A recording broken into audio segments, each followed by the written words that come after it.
सुन न कता हिँड्नु म यतै हजुर यतै के गर्नु त्यतिले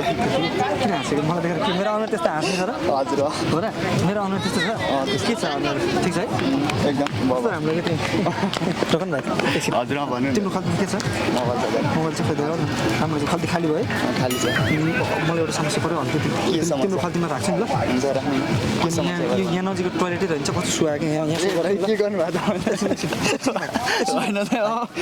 खल्ती होइन दाइ प्लिज हुँदैन यहाँ टोइलेटै छ रहन्छ होइन दाइ होइन यो घारीतिर जानु दाइ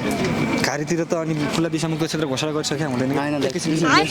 कहाँ यो सुगर थोरै थोरै अलिकति के हुन्न अरूले देख्दैन कि यस्तो ठेक न हुँदैन हुँदैन हुँदैन मान्छे यहाँ आउनु न हजुर के नाम तिम्रो रुपेश रुपेश के छ नि तिम्रो के गर्न आज घुम्न हो मैले भिडियो बनाइरहेको थिएँ एउटा टिकटक भिडियो बनाएको माइक छ त नि हातमा भिडियो बनाइरहेको थिएँ न जिस्केको मात्रै हो ल के भन्छ हेर्ने दर्शकले के भन्नु अब के भन्नु लाइक कमेन्ट गरिदिनु सेयर गर्नु र मैले भाइको आइडीलाई ट्याग गरेर हाल्छु भाइले पनि फलो गरिदिनु